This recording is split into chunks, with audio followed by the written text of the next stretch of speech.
supplement some certain functions of living cells with single synthetic entities for artificial cell development. So for example, liposomes or microdromelets enclosed by amphiphilic phospholipids are the representative examples of synthetic cell platforms. However, the synthetic cells are not limited to only these vesicles or emulsions made from phospholipids. The vesicles can be made from fatty acids and synthetic diblocopolymers. More recently, the coacervates or colloids have been also highlighted as membraneless organelles in synthetic cells. So we can learn that the bottom-up construction of synthetic cells can be made in diverse forms like vesicles, emulsions, or coacervates by the self-assembly of a variety of non-living molecules.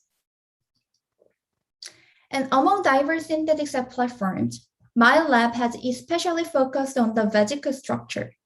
So vesicle is a basic structure of the cell, which controls many important functions in the cell, such as like transport of materials, secreting and digesting molecules within or outside the cells, also regulating the cell pressures.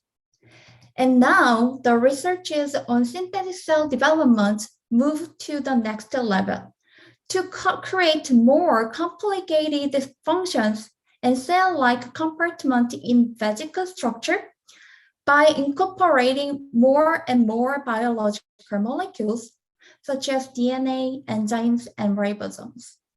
However, this research field is still in very early stages. Developing synthetic cells truly requires like multidisciplinary research from material science, engineering, synthetic biology, chemistry, and chemical engineering. Also, building up this kind of synthetic cells has also been highlighted as one of the NSF 10's big ideas, which demonstrates the significance of this work. Also, as I mentioned earlier, the liposomes are the most well-known and well-developed vesicles towards the synthetic cell applications. The liposomes can present very natural functions such as high permeability and high lateral fluidity, but there are some intrinsic limitations in using this short lipid molecule, such as low stability and low chemical versatility. And in order to overcome such challenges in liposomes, synthetic diblocopolymers have been used to make up vesicle structures called polymersomes. And based on the high stability and high chemical versatility of such a long-chain block of polymers, like these polymersomes have enormously developed as an artificial cells, drug delivery vehicle, and microreactor so far. However, the low permeability and low fluidity of polymersomes still make it difficult to realize like more living cell-like communication functions. So to have some synergistic effect both liposomes and polymersomes, recently the lipid and polymer hybrid vesicles have been suggested. However, the hybrid vesicles have also some pitfalls of the thickness mismatches of short phospholipids and long polymers, which induce the phase separation of the two building blocks, resulting in some fission of these hybrid vesicles. Then, can proteins, which are the representative biological macromolecules, serve as building blocks for vesicle construction? First of all, we can think the proteins have many benefits as compared to small lipids or long synthetic polymers. Like the proteins can have like highly specific biological functions defined by their unique three-dimensionally 4D structure, which is very hard to be mimicked by other small and synthetic molecules. Also, the proteins can present the monodispersed size distribution with very well-defined molecular weights. Also, the increased number of these novel engineered proteins make it promising to create new biological materials and functions. However, when the proteins are used as a soluble form, some challenges exist, such as low localization efficiency, weak stability with a short half-life, and control over of this protein right folding is another important issue. Then how can we use the proteins to be incorporated in vesicle structure for synthetic cell applications? For example, the reconstitution of the transmembrane proteins in liposomes is usually obtained by drying and rehydration of protein-containing lipid bilayer thin films, or mechanical insertion, or detergent-mediated reconstitutions. But these methods often result in the problems of bilayer rupture or protein denaturations and yield the low constitution rate. On the other hand, the globular proteins have been incorporated into vesicle platforms as hybrid forms of the protein synthetic diglycol polymer through chemical conjugation.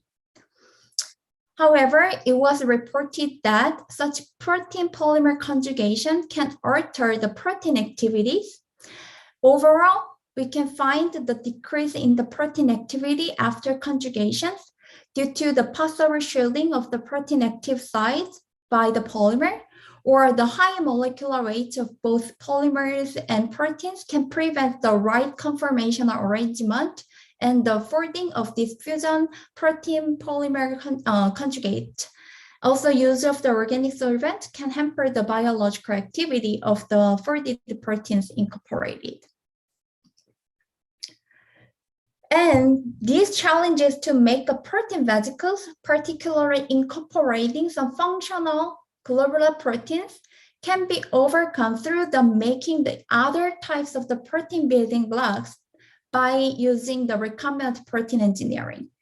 So my postdoctoral group, Dr. Champion at Georgia Tech, has reported for the first time to make the globular protein vesicles by self-assembly of recombinantly engineered fusion proteins. So in this talk, GPV stands for the globular protein vesicles, which means the vesicles are assembled from globular fusion proteins, and which can show the very unique protein functions at the vesicle membrane, which are different from the traditional liposomes and polymersomes. And these are the main building blocks that can self-assemble into the vesicle structures in aqueous solutions: mTOR-ZE, EGFP-ZE, and GR-ELP. ELP means elastin-like polypeptides. And through the high binding affinity between the leucine zipper ZE and GR, upon mixing of this mTOR-ZE and GR-ELP, or EGFP-ZE and GR-ELP mixing, can result in the formation of these main protein building blocks for vesicle assembly. Like global ZE, GR-ELP heterodimer and GR-ELP homodimer can be formed. And here, the EGFP and mTOR can serve as the hydrophilic heads, and ELP can serve as the hydrophobic tails for vesicle self-assembly. And let me briefly explain what mainly induces the self-assembly of the global ZE and GR-ELP protein complexes. ELP is an engineered biopolymer with multiple repeat units of VPGXG. And these ELP share the structural characteristics with intrinsically disordered proteins, and they show the lower critical solution temperature behavior. So which means they are soluble at cold temperature below the transient temperature, and become insoluble at high temperature above the transient temperature. So due to the LCSD behavior of the ELP domain in our protein complexes, the miscible proteins of mTOR-ZE and GR-ELP at 4C become to show the microscopic phase separation at 25C, resulting in the vesicle self-assembly as shown in this video. So the in situ monitoring of the morphological changes in the self-assembled structure of our fusion protein complexes clearly demonstrated the transition from soluble to coacervate and to vesicles after warming the solutions. And this is the micrograph images of our GPV self-assembled vesicles monitored by TEM and confocal microscopy. And I thought that these novel GPVs can be developed as a promising platform for synthetic cell development, as it can easily incorporate the functional proteins into the vesicles without any use of the chemical conjugations or using the organic solvent. And so my lab aims at engineering GPVs toward the synthetic cell application, where more specific aims to control the component, size and structure, properties, and functions in these four categories that will work harmonically. So first of all, we can control the molecular properties of protein building blocks by leveraging the beauty of recombinant protein engineering. So theoretically, we can fuse many different kinds of the functionally folded proteins to the self-assembling ELP domain, based on the high binding affinity of leucine zipper. Second, the molecular structure of the fusion protein building blocks will dictate the critical packing parameter. So by engineering the packing parameter by either protein engineering to trim or add some specific sequences to that protein building block accordingly, or tuning the ELP hydrophobic transition by environmental parameters, we will be able to control the size and structure of GPVs.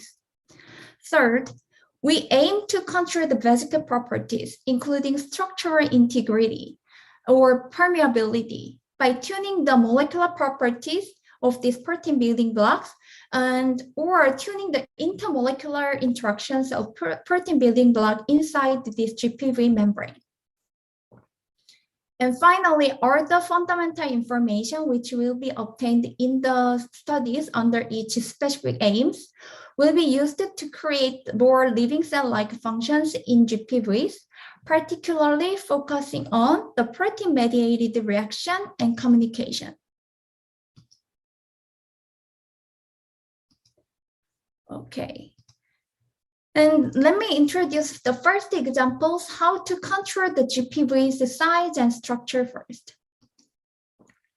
So to control the GPV size, we may first need to know what dictates the self-assembled vesicle structure. So generally, to make the vesicles, we need some amphiphilic building blocks that have the critical packing parameter between half and 1 in this truncated cone shape. And we can define the packing parameter of our MCHR-ZE and GR-ELP mixtures, heterodimers and homodimers, like this way. So packing parameter P is defined as the hydrophobic ELP volume V divided by the multiplication of average hydrophilic area of MCHR and leucine zipper with the critical length of the ELP tail, LC.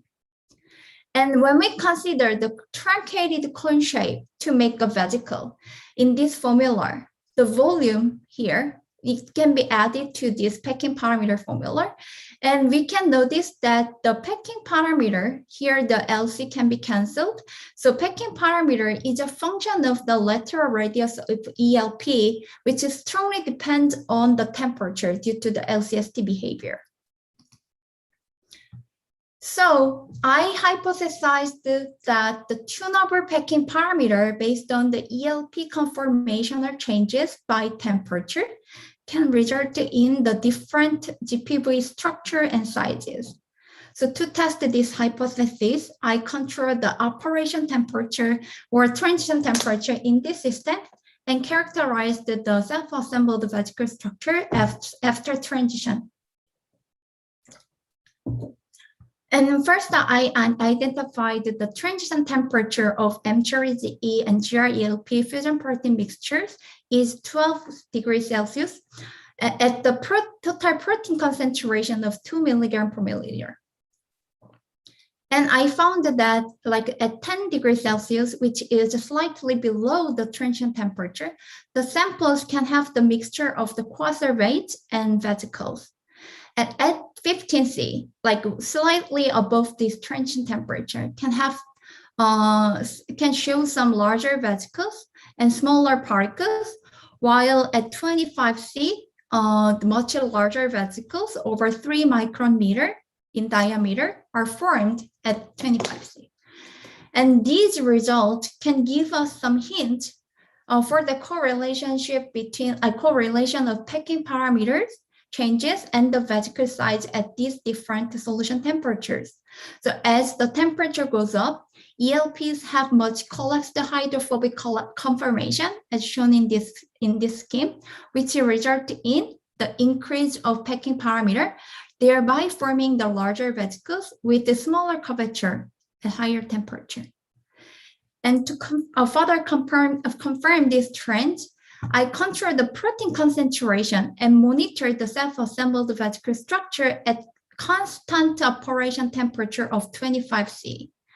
It is well known the ELP transient temperature is inversely related to the protein concentration, and it was observed that the GPV average size increases as the protein concentration increases, which corresponds to the decrease in the transient temperature.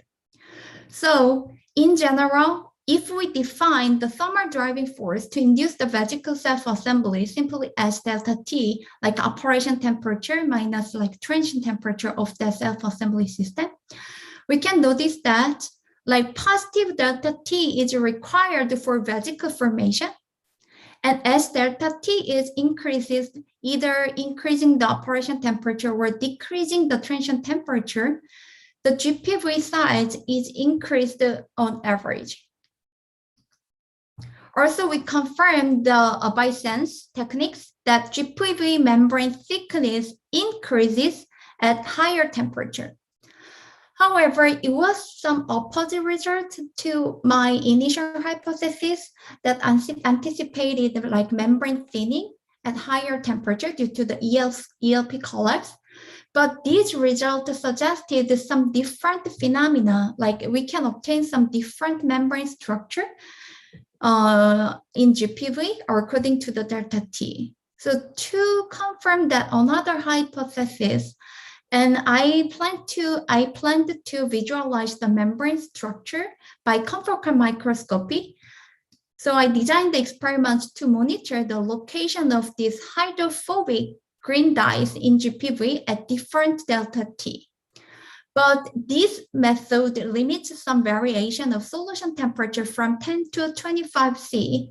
I instead changes the protein concentrations from 0.5 to 2 milligram per milliliter to have the different delta T at room temperature as an operating temperature, constant operating temperature. As a result, we confirm that our proteins can self-assemble into either hydrophobic ELP-centered, like single-layered vesicles, or hydrophilic head-centered double-layered vesicle at low and high delta T, respectively. So the result that showed the single layer to double layer transition with the increase of the delta T can also explain the changes in the membrane thickness when the operation temperature is increases, confirmed by sense. Then, using this information, we want to find the engineering strategies to control the vesicle properties such as the permeability. So my PhD student Jackson Powers has investigated the effect of temperature on GPV permeability after the vesicle formation. He made the GPVs using the mCHARES E and GRELP mixtures at the total protein concentration of 1 milligram per milliliter, and characterized the encapsulation capability of that GPVs for different types of the molecules. And we confirmed that regardless of the dye types, both hydrophilic and hydrophobic dyes can be easily encapsulated inside the GPVs. So it seems this condition can result in making the single-layered vesicle. Then he added the fluorescein into the as-prepared mCHARES GPVs at different temperatures of 25 and 37 C. And as a result, as you can see in these figures, like fluorescein was permeable to GPVs at 25, while it wasn't at 37, which clearly indicates that the GPVs become less permeable at higher temperature. To further characterize the molecular weight cutoff of GPV membranes, he performed these experiments, the diffusion experiments, but using the PMSE dye packed dextrans with different molecular weights. So he tried to encapsulate, make these molecules permeable into the GPVs. As a result, it was found like the molecular weight cutoff of M-cherry GPV at 25 degrees C is at between 10 kilodalton and 40 kilodalton, which means like the molecules smaller than 10 kilodalton can penetrate into the GPVs, while the molecules larger than 40 kilodalton cannot go into the GPVs.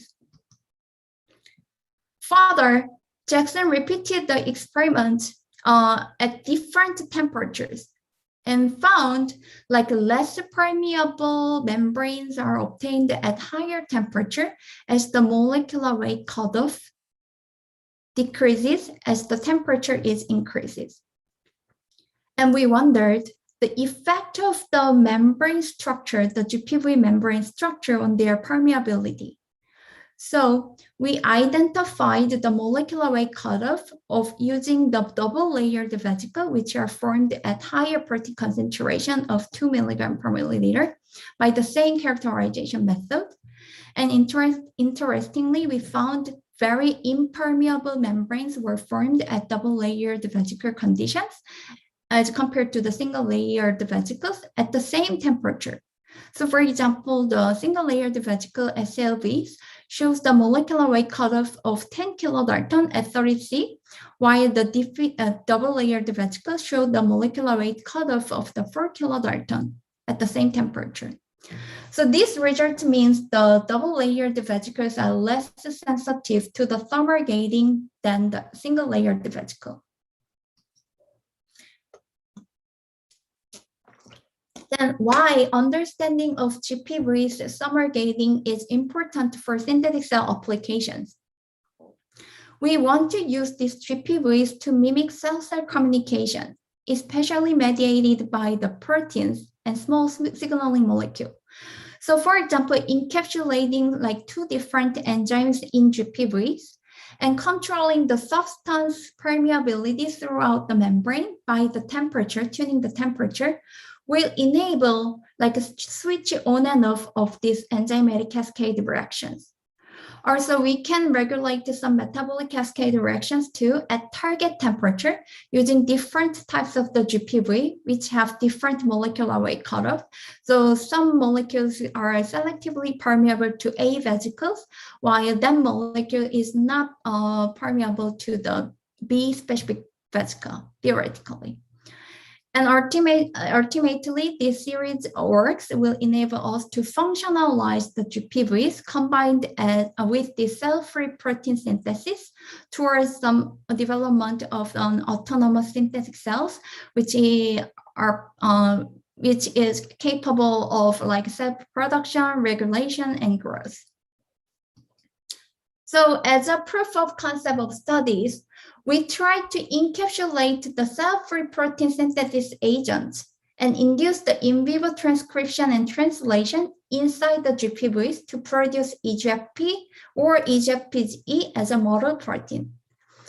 While we failed to form the vesicles in M-cherries E and GRALP mixtures for making vesicles with the cell-free protein synthesis agent at 25 C, but we obtained some promising results that indicate that the mixture can produce GFP. So based on that result, we developed another idea to encapsulate like cell-free protein synthesis agent into a hydrogel bead and further encapsulating these beads into the GPVs, followed by triggering the protein synthesis by the temperature. While this work still needs lots of like control experiments to demonstrate, we were able to demonstrate like to make GPVs can encapsulate the cell-free protein synthesis hydrogen beads. And after 2 hours, after the thermal trigger to 37 C, the EGFP was made in the hydrogel in GPVs. which is very promising. And finally, we anticipate that not only the permeability of the vesicle, like the structural integrity and the stimular responsiveness of GPVs will play an important role in making the target biological function. So let me briefly introduce the work on how we controlled these properties in GPVs. Our vesicle system, mCherry-E and GRELP fusion protein complexes form some coacervate drumlets in physiological conditions such as 1x PBS. They can make vesicles only at high salt concentration above 0.3 mol salt NaCl.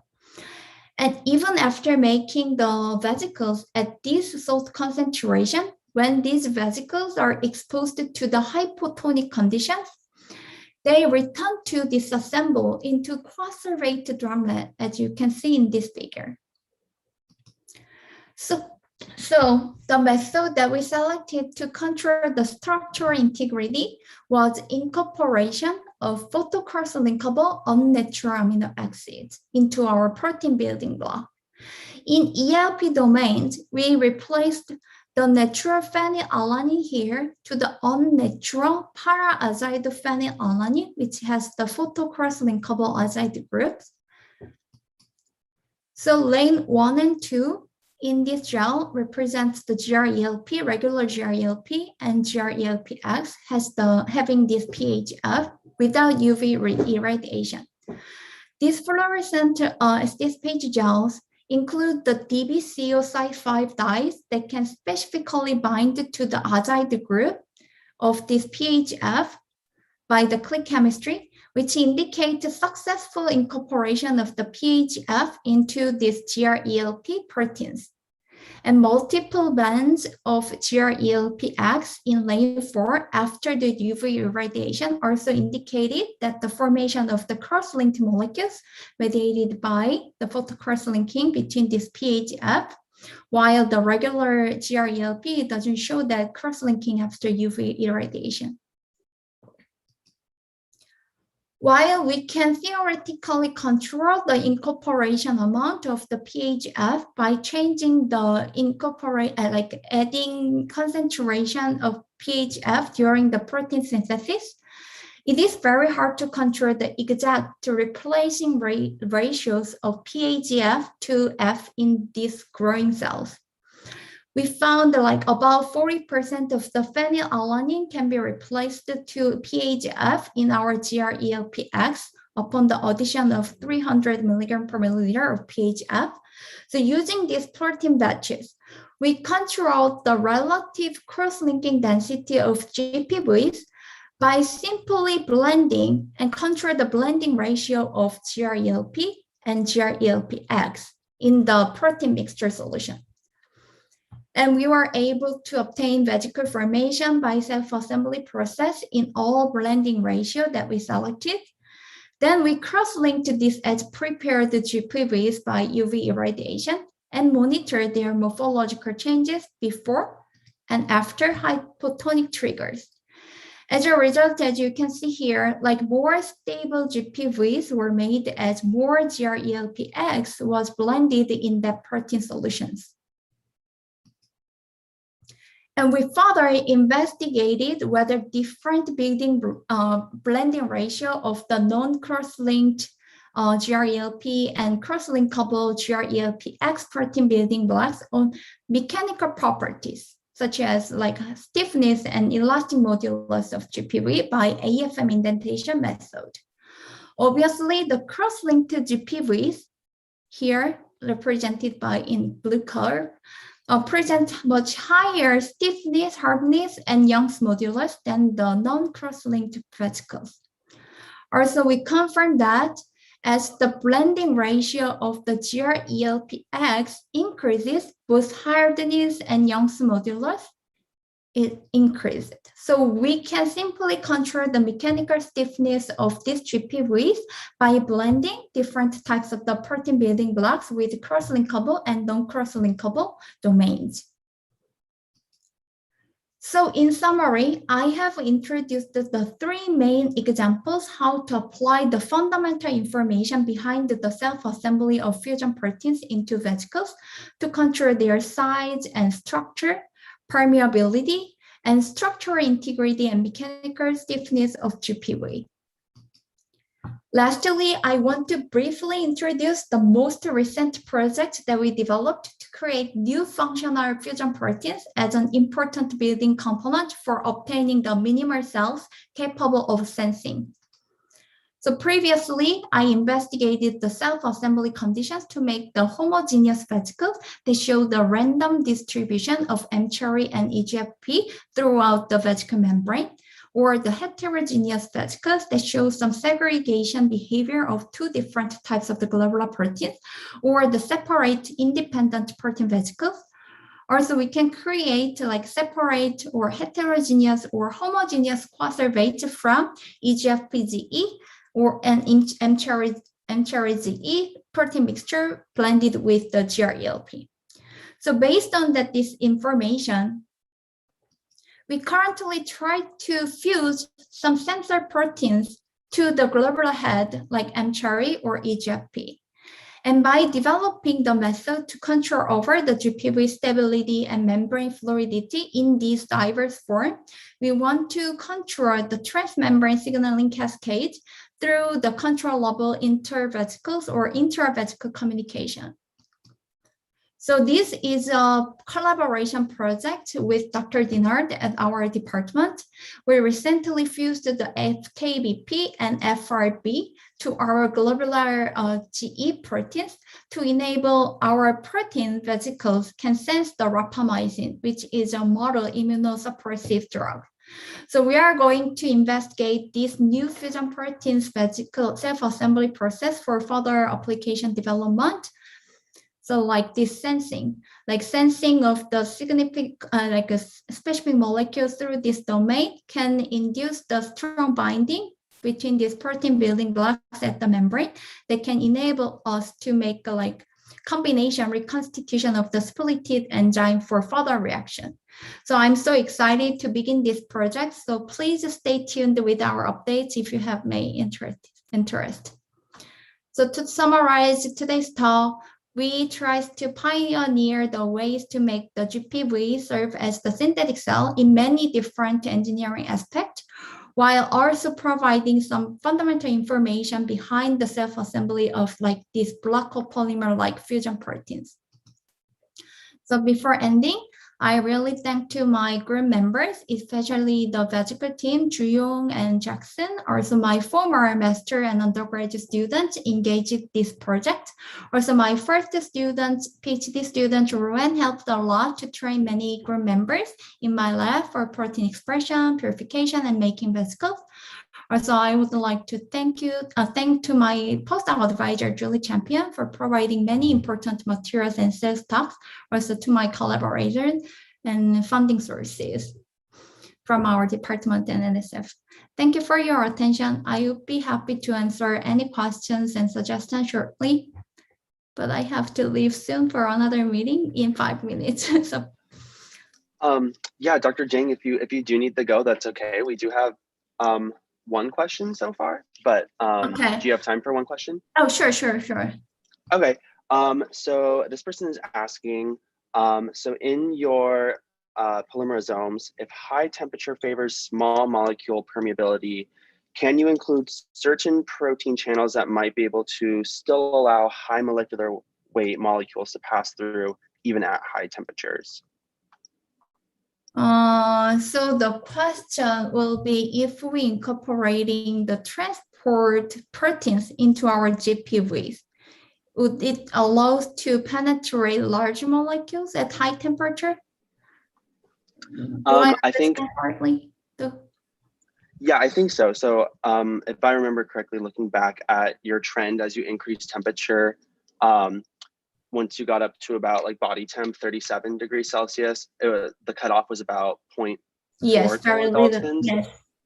So I think this person's wondering if you can include protein channels that might still allow things bigger than 0.4 kilodaltons to pass through. That's a very great questions. Yes, we think so. So we will need to find a way how to incorporate the transmembrane proteins into our vesicle platforms, maybe by controlling the molecular interaction, like secondary binding between our protein building blocks to control, like construct the vesicle membrane and the transmembrane proteins.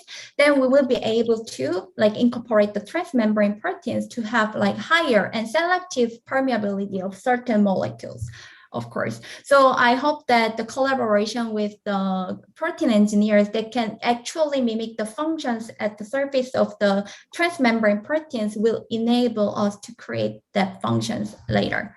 Also, I see the question from Sophia in the chat. Like, do you see a wide dispersity in the size of GPVs? Not really. Our proteins in a certain vesicle self-assembly condition can make us to obtain very monodispersed, not exactly monodispersed size distribution, but for example, the standard condition that we say like with 0.5 milligram per milliliter protein concentration with a certain molar ratio between GR and GE at target the salt concentration, like can make a protein vesicles average size of 1 micrometer. And the size ranges in the samples will be like an 800 to 1.2 micrometer size ranges. And we also try to control and make the protein vesicles at a dispersed size distribution. So another project ongoing is to apply the microfluidic generation of our protein vesicles using the water, oil, and water like this to make a double emulsion first. And then we can make vesicles after making the double immersion. So by applying the microfluidic devices to generate the protein vesicles, we hope that we can obtain more control the size and structure of our protein vesicles. So thank you for your attention. And if you have any questions or comments, and if you want to talk more with me about our research, please feel free to send me an email. I will be very happy to arrange another meetings with you all. Thank you again. Thank you so much, Dr. Jenny, for joining us today. Bye. And with that, I will turn it over to Dan to introduce our next speaker, Dr. Wennick.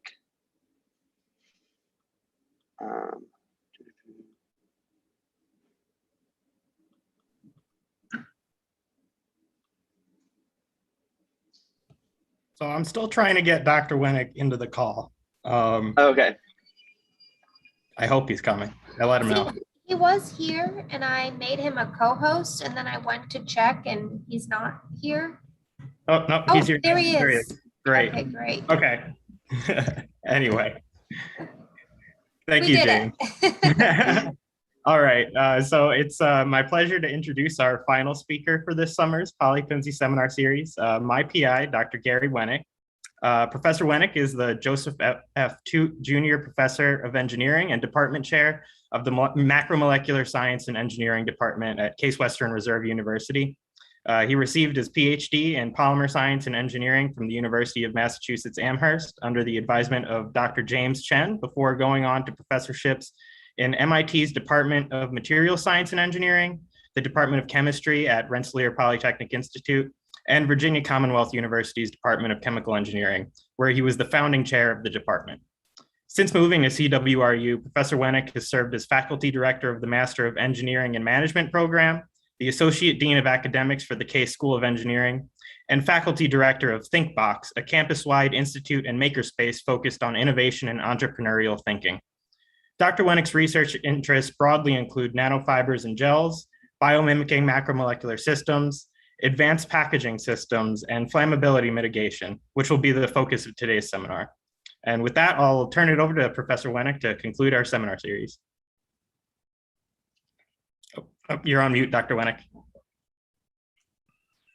Sorry about that. Thanks so much, Dan. And for the organizers, a pleasure to be part of this. Last but not least, I trust. And I'm going to tell you a story this morning about a research area Dan mentioned, flammability mitigation, relatively new for us in terms of publications. Our first paper was in 2019, so everything I'll tell you is relatively new, although we got into this area thinking about it maybe a decade or so ago. So let me go to the slide deck here. And again, I appreciate the opportunity. So polymeric intumescent coatings, I'll explain what that's about as we move along. A little bit about our lab, but Dan mentioned this already. I'm not going to dwell on any of these points, but here in the bottom left is what I'm going to talk about today, how we got involved. And I'm going to start in a moment with, for what it's worth, a little bit of advice, a little bit of observation about how to switch gears and move into a different research area. We did that in this particular case. It's been very rewarding, and we're continuing to grow in this area. So that's going to be the focus of the morning. Here's the outline, and so transitioning to a new research area, I'll tell you about that.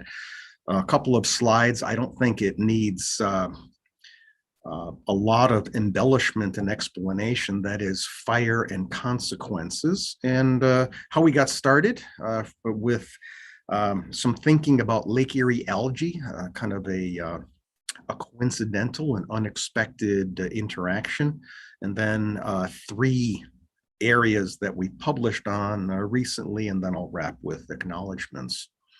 So some people ask, what does it take? Maybe that's not exactly the right question, but how do you, after working in certain areas that you've grown to be comfortable with and productive in, how do you change? What are factors that can lead to change? One is curiosity, and everybody on the line here is curious. You wouldn't be in science and engineering without that. A second one is timing. Is it a right move to embark on a new area while typically preserving the current areas of research and intellectual curiosity? And then the last is what you might term luck. And I've got a comment on that. Here's a quote. John Grisham is a well-known author. You probably are familiar with him. I was at this commencement address because our younger daughter graduated from UVA in 2007. And I wrote this down because I liked it. Luck is seizing an opportunity that you were not looking for. And notice the key word, seizing an opportunity. It just doesn't fall into one's lap. It takes action. And the story I'm going to start telling you is an example of that. I trust you can see this. This is it looks like a ceiling tile. It's actually made out of Lake Erie algae. And that was our first stimulus to begin thinking about this area of fire mitigation, and I'll come to that in just a moment.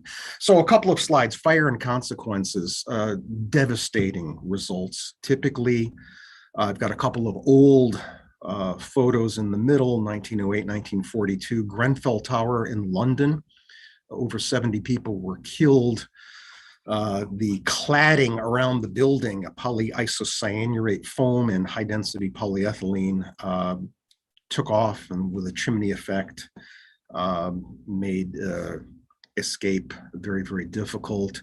The Station nightclub in Rhode Island, a band, I think it was called Great White, had a pyrotechnic display inside. You can argue how wise that was, and urethane foam acoustic insulation caught fire, spread extraordinarily quickly, and I think over 100 people were killed. They just couldn't get out in time. And there are other important issues. One is battery fires. We're relying more and more on portable power. lithium-ion batteries, among other types. And just recently, you see on the left, that was in early August, a battery facility, essentially a battery project from by Tesla. A battery bank caught fire. Bottom right is a story about a UPS cargo plane that crashed in Dubai, apparently initiated by a lithium-ion battery fire in the cargo hold that started to propagate and could not be stopped. About 15 minutes ago, I clipped the top right photo. This is a wildfire in California heading towards Lake Tahoe, and unbelievable consequences, unbelievable acreage engulfed. So I'll stop there. I think it's fairly easy to appreciate the magnitude of damage and loss of life and property that can be the result of fires. And one thing before I start our story, many plastics, commercially sourced plastics, are not pure plastics, and I think you're aware of that. There are additives, antioxidants. Frequently, there are fire retardants, and a lot of these are of the halogenated variety, in particular brominated variety. These are being legislated out of existence. They've worked well in inhibiting flame propagation if a piece of plastic is in contact with a flame, but I won't dwell on the rest of the slide except to say that there is a tremendous environmental pressure to look for alternative flame retardants. One other thing I guess I should have mentioned, let me go back to this slide and at the bottom. So, you know, the early examples in the middle, they were from a time when fire codes were either weak or non-existent. Sprinkler mandates, things of that nature. Egress was limited. Today, those are vastly improved, right? But there's a difference between then and today. And one is, I try to state it at the bottom here. If you, and you can look up Underwriters Laboratories, UL has videos on comparing home furnishings from olden days that were mostly wood, cotton, for example, and currently urethane foam, polyester, and they have videos showing initiation of a flame in both. They have rooms outfitted with furnishings from the past, again, cotton and wood primarily, and then synthetic materials more recently, and it's an amazing contrast. A room with today's furnishings will go up in flames in a much shorter period of time. So part of the challenge. All right, so let's get to the story. Part one of the story is work inspired by Lake Erie algae, and this the story is that Wes Mahan came to my office about 10 years ago with one of these in a gym bag with a propane torch, and he said, "I wanted to show you something." And he set the torch in direct contact with this. It started to darken, and there was a little bit of smoke evolved. But he said, "You know, I got this from the shores of Lake Erie, dried it. It's white because it was bleached." And he said, "This was surprising." Which I immediately agreed with. You know, thinking of algae, cellulosic, fibrous, it seems like it ought to burn. And it's readily available on the shores of Lake Erie. Where I'm sitting, by the way, is right in this building, and we're looking west to downtown Cleveland, and that's Lake Erie, a fairly shallow lake, so algal blooms are fairly frequent. He said, "Look, you know, I coated a birdhouse I built with this stuff and took torches to it, and how this inspired us. So I said, timing is important and luck is important. Curiosity has been always there. The timing was we were soliciting funding from the NSF for the so-called Partnerships for Innovation program. And part of the role there was to help local entrepreneurs with science and engineering input to help startups grow. And Wes began what he called Greenwave Innovation, LLC, Limited Liability Corporation, and asked us to help. So here's the timing and the luck sort of converging. One of the first things we did was look at scanning electron micrographs. That's a low magnification of the algae. But one of the things you see, these oval shaped objects that are frequent along these cellulosic threads. And you go to a higher mag, you see that they have some rather interesting and unique structures. These are called diatoms. These are silica. They are made by a separate species of algae that cohabitates with the filamentous algae.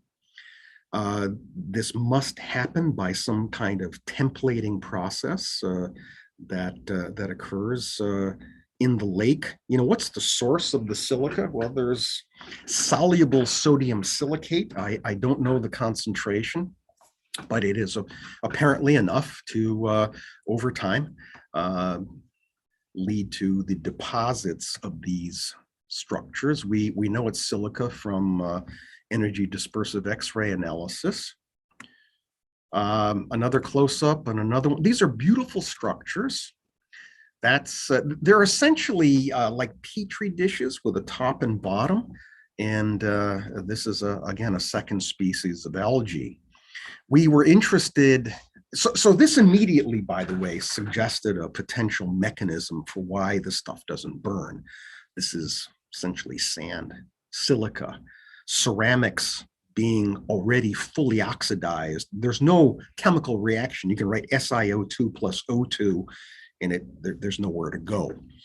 And so we started thinking that this could be a good thermal barrier, could be a barrier to oxygen getting to flammable material underneath, a variety of things like that. So you know, we started pretty immediately thinking how this could work.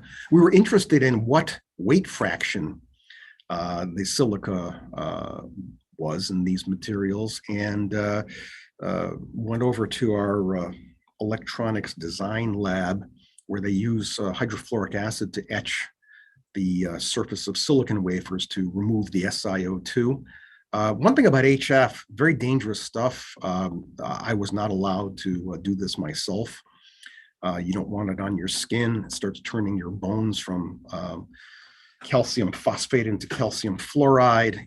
It's not a very strong acid. You look up its Ka, it's only 10 times stronger than acetic acid, but silicon and fluorine have a great affinity for each other, and you can dissolve silica with HF. And this is the footprint of what's left behind after the diatoms are removed. And it's about 50% by weight, it turns out.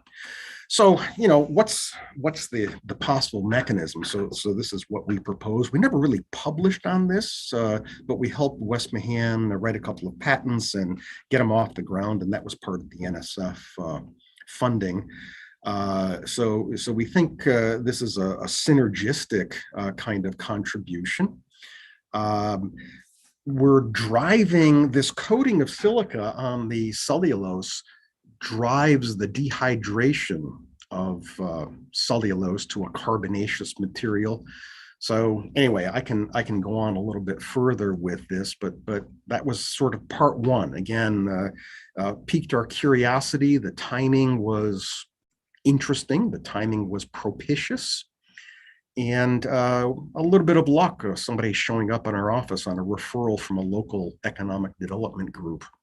So this is the famous flammability triangle. You need 3 ingredients to have a fire. You need fuel, of course, and that's typically for plastics.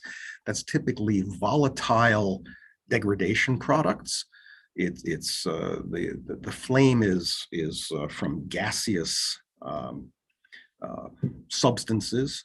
You need a heat source, and typically for many plastics, polyethylene, for example, is essentially high molecular weight gasoline, aliphatic hydrocarbon. Combustion is exothermic, so once you start that process, enough heat is generated to propagate the combustion.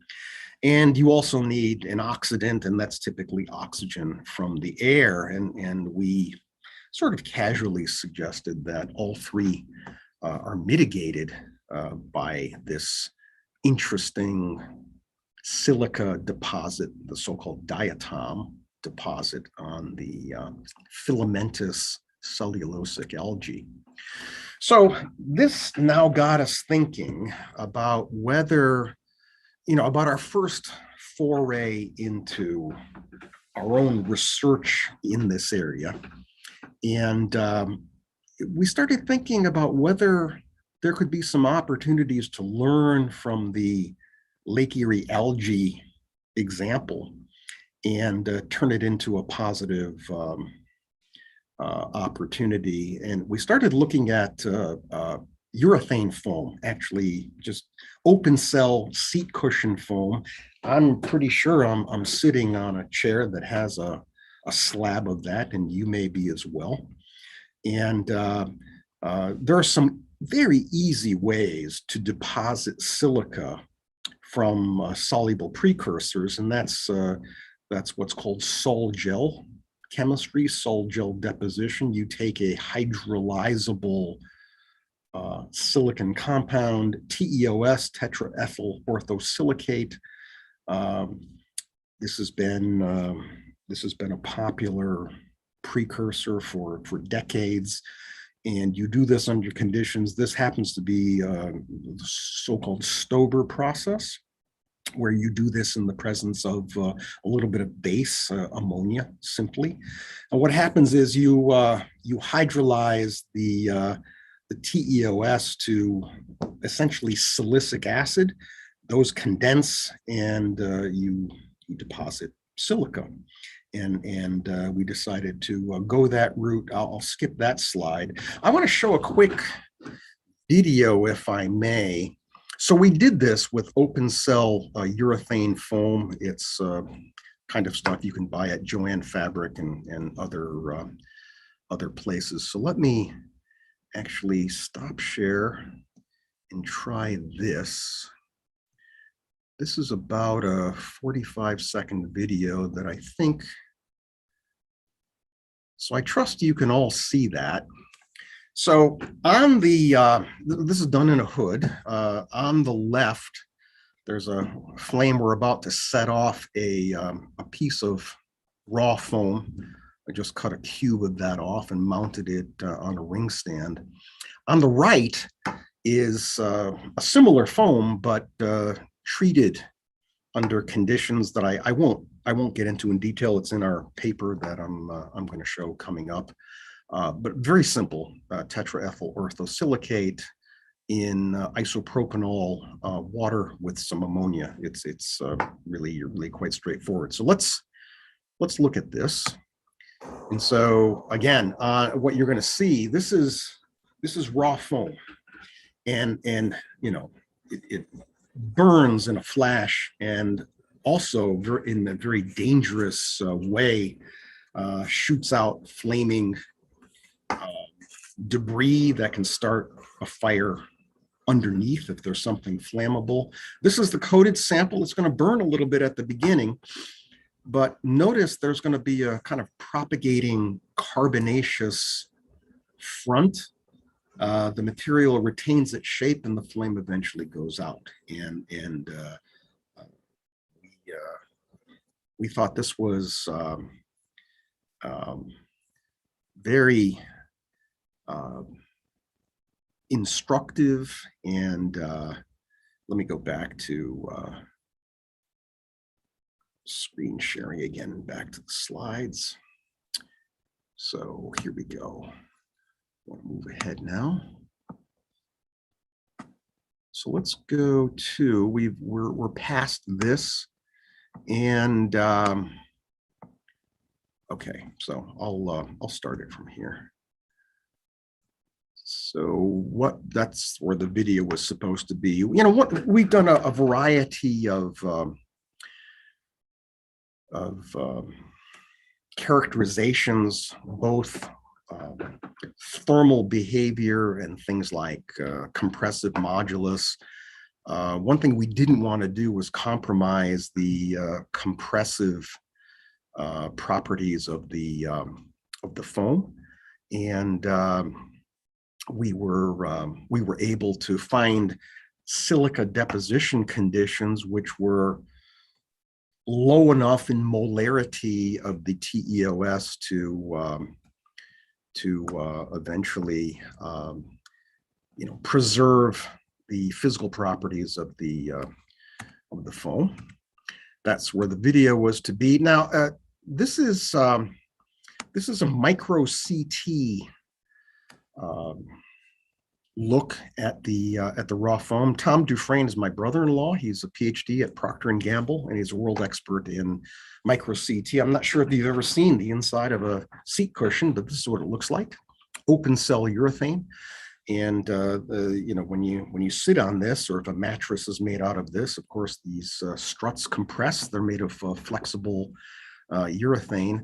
Our coated material is next, and you can see a little bit more in terms of what look like thin membranes in some cases, spanning what otherwise would be an open cell. We think we're dusting thin membranes that are too thin to see by X-ray because of the low atomic number electron density contrast. So this is a way to maybe decorate the foam, but more to the point, after combustion, the outside of the foam, that carbonaceous layer, you see remnants here, but the inside of the foam is protected. And in fact, if we cut open the foam, it had the blackening on the outside, the char layer, as it's called, but the inside looked like pristine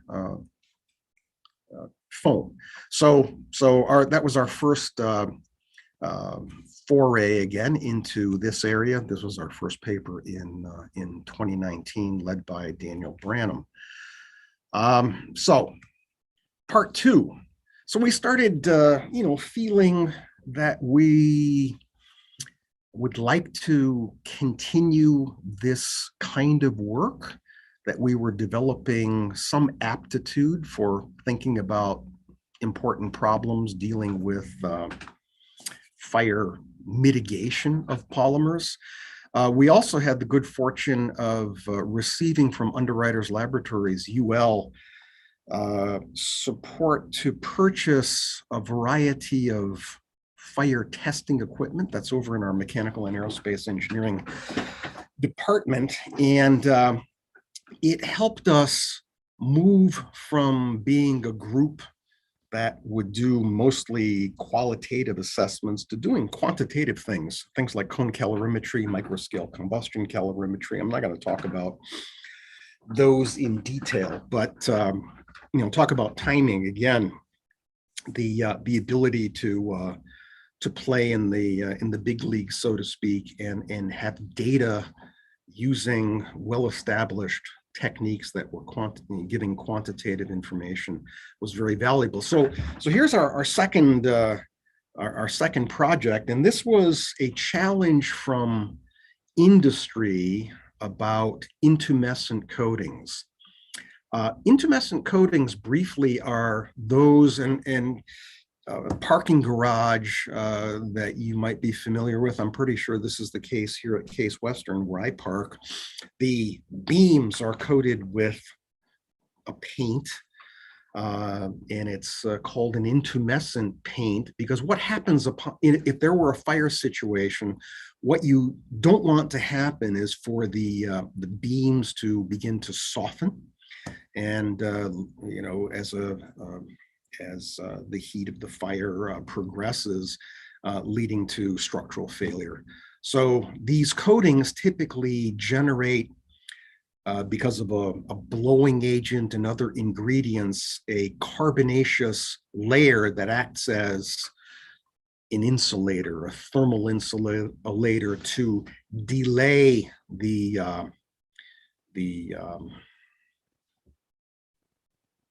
softening and the compromise of the structures underneath. So intumescent coatings are pretty broadly used, not just in parking structures.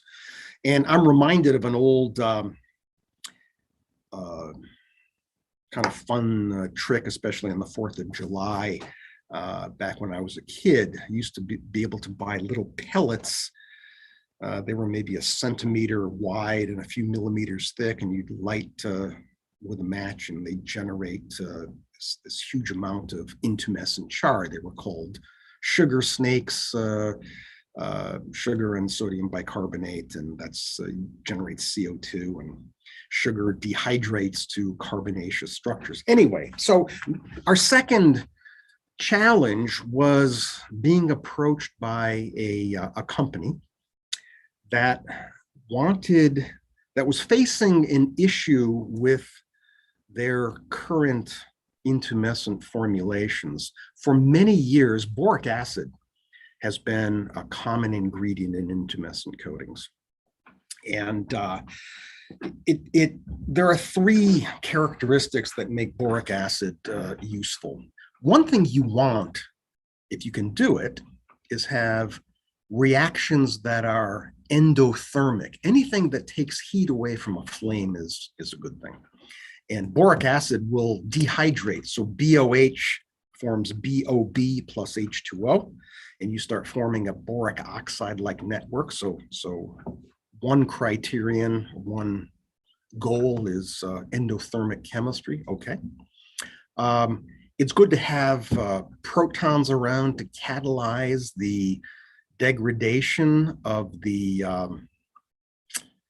binder and a carbon source like pentaerythritol. And so you've got the weak acid here. The BOH is a weak acid, and it's thought to be strong enough to be beneficial. And finally, you want this thing to set up with some integrity, this carbonaceous char, and the boric oxide B2O3 network you form does that. So all is good, or was good, until a few years ago in the EU, where a lot of regulatory things begin. Boric acid got on a list that's not a good list to be on, and we were challenged to find an alternative. And we had been working with polyacrylic acid for a number of years, and it occurred to us that we might be on a path to step-by-step compete with boric acid. It's known that PAA will undergo endothermic dehydration, forming, for example, an anhydride. It's an acid source. It's weak, but pKa about 4.5, a typical carboxylic acid, around that of acetic acid. What about the so-called vitrification process to form a char? Well, all I can tell you is this is a TGA, thermogravimetric analysis plot of pure polyacrylic acid, and it basically disappears when you get up to about 600. So we'll put an X by that one. So we thought, okay, 2 out of 3, but this is not going to solve the problem, except you got this weak acid that you can neutralize all or in part with, for example, sodium, potassium, by using base. Divalent salts, the calcium, magnesium, for example. So we thought there's an opportunity to address the third issue here. One other attractive feature is that this is a very busy busy table, I admit, but the heat release capacity, if polyethylene is just about the worst. Again, it's solid gasoline. The number of joules per gram per degree Kelvin is right at the top of the list. Polyacrylic acid, to our surprise, didn't know this until we started looking, is down on the lower end. So we thought that was also beneficial. So we started making a variety of derivatives. We would partially neutralize the acrylic acid. We would make mixtures, partially neutralize sodium, calcium, all kinds of permutations. And we developed composite. This is in an epoxy resin matrix, so kind of a standard diglycerol ether of bisphenol A, part A, and a polyamine hardener, part B, with boric acid, ammonium polyphosphate, and melamine. And we were able to, we published this last year, we were able to show, this is heat release rate versus time. This is one of the standard kinds of experiments one would do with the equipment in the Underwriters Laboratories combustion lab that now we have access to. The epoxy control, just the two-part epoxy, you expect it not to be very protective, and it's not. Here's the boric acid formulation. This would be the standard intumescent formulation, much reduced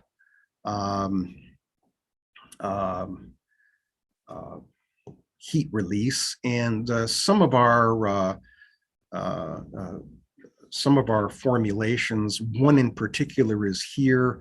This is with a sodium metasilicate and a PAA along with a trihydrate of citric acid as the sodium salt. So a lot of permutations that we've looked at, but bottom line is we were able to develop formulations that behaved, at least in our hands, fairly close to the commercial formulation that led to a nice paper led by Eric Price. James and Andrew were undergrads in the lab, and they contributed to this, and that was last year. And we have a joint patent filing with Sherwin-Williams on this. So that was our second example of work in this area. And then, we're starting to feel more confident about thinking through characteristics and requirements and getting more familiar with the instrumentation in the UL lab. And so I challenged the team, in particular, Eric and James. James is now a PhD student in the group. Eric finished his PhD back in the spring. He's now a postdoc, and Andrew's on to industry activities in the Chicago area. But I challenged, in particular, Eric and James to think about what else we can do. And we were feeling good, in quote, about our polyacrylic acid work, and thought how we reasoned through it, and the results we achieved were quite promising. And one day, a couple of years ago, a brainstorming session suggested, why not look at, for example, tannic acid as a key ingredient in the intumescent coating. Let's replace the polyacrylic acid with tannic acid. And what are some motivations for it? Well, first and foremost, it's plentiful, it's derived from plants. We certainly weren't the first to use tannic acid in a flame retardant formulation, but we're pretty sure that the formulations we did develop, and I'll share those in a moment, are unique. And we published a paper earlier this year, and I'll share some highlights, and then we'll work to wrap up and take some questions. So in another motivation looking at tannic acid, the intumescent behavior, this formation of the carbonaceous char, you've got a lot of aromaticity in this compound, and our very crude hand-waving thinking is the more aromatized your additive is, the greater opportunity perhaps to form a nice stable carbonaceous char. It's not clear that that's the case, but one of the things we did compare this to was a standard formulation.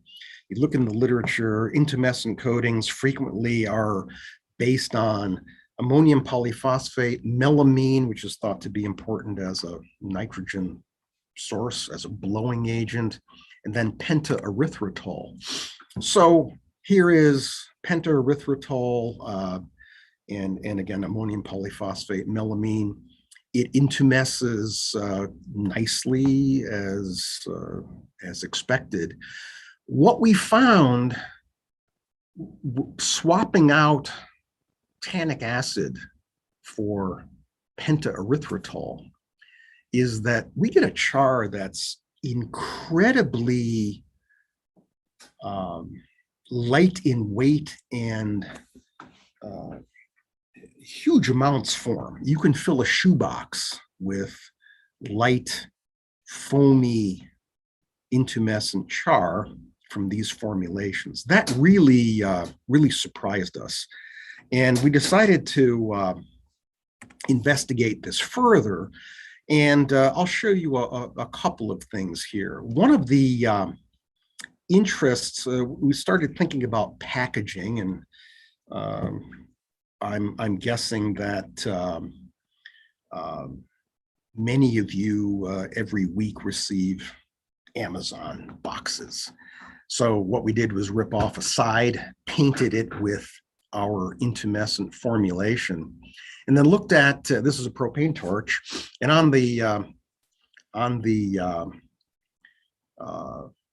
right, the black curve, this is just uncoated cardboard. So there's a thermocouple behind it. The temperature rises swiftly, and it's on fire in a few seconds.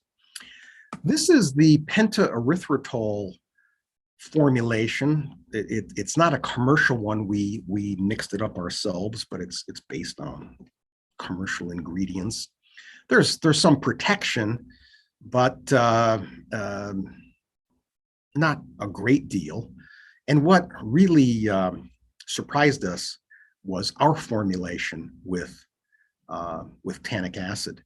The temperature for, you're talking about 20 minutes here or so, really doesn't get very high until finally there's a rise and a burn through. But just a side-by-side comparison looks quite impressive. And here's what it looks like in photo form. This is a box on top, the inside coated with our formulation. You can see the intumescence. This is a box side. This is after 10 minutes. We can go up to about 25 or 30 minutes now with our coatings on cardboard. This is more recent work that Eric Price did on sugar pine, looking at wood in a horizontal configuration. And this is extraordinary to me, to us. We're looking at a temperature rise of only about 15 degrees over an hour of constant, this broad flame. It's called a Meeker torch. It's a propane flame that you just continuously apply. And we've been working with our colleague, Professor Yating Liao in mechanical and aerospace engineering to try to understand this, what we think very qualitatively. And I think this is going to come out quantitatively once we work on modeling and simulation. And that's Professor Liao's expertise, is that this very open carbonaceous char acts as an outstanding thermal barrier protecting the underlying material. Here are some data from our paper. Given the time, I'm not going to dwell on this, but we've had a chance to look at peak heat release rate and all sorts of things, and those are detailed in our paper. We've done more than the usual characterization of char. Typically, char is the end result in an intumescent formulation. Only a few groups step back and actually characterize the char itself. We've done XPS, looking at elemental composition, Raman spectroscopy, which reveals, along with transmission electron microscopy coming up, there's my brother-in-law again, and micro CT, what we're making is amorphous carbon. We're pretty sure of that, and you know, there's no graphitic-like structure, et cetera, but it's very, very open, very porous. We're getting densities down to about 3 milligrams per cubic centimeter, so we're in the aerogel range, which is quite impressive. I'm getting towards the end, so I'll wrap up. But one thing we've also done recently, and this is Eric's work. You know, polyethylene mentioned that it burns very quickly, solid gasoline, and within seconds, a plaque of high density polyethylene will go up in flames. With our coating, what you see after 10 minutes is some warpage. You can see some blackening on the back. That's from the blackening on the front. But after 10 minutes, the polyethylene with our intumescent coating still has not initiated combustion. So we think that's really quite exciting. So I'll skip this and just conclude with 2 more slides. You know, I mentioned we're one of the few groups that's starting to look at what some of the characteristics of the char beyond its fire protection capability. Rajiv Paul in our group, who's very interested in electrochemical devices, supercapacitors. We published a paper just a few months ago. He used this char. It's scalable at low cost. I believe that. You know, just paint and burn and collect the char, and he's shown that one can get rather interesting behavior using these as electrodes in a supercapacitor setup. And lastly, I'm still waiting for the proofs, but you know, we're coming full circle. We've collaborated with Professor Bill Yu, who's chair of our civil engineering department. He's interested in sustainable building materials and has been working with fungi. And long story made short, I told him about our initial inspiration with Lake Erie algae. One thing led to another. We suggested, how about growing fungi in the presence of sodium silicate, which is believed to be the precursor for the diatoms. And he's gotten actually improved thermal stability and fire resistance and algae grown under these conditions, and it should be out anytime in the Journal of Cleaner Production. So on that note, let me just say thanks again to the organizers and the group. Thanks, Dan, for the intro, and our team and support. So I appreciate it. And let me go off share. I see some questions in the chat. And maybe I can read them off for you. So yeah, thanks, Dan. You know, that would be so go ahead, and I'll try to address them as best I can.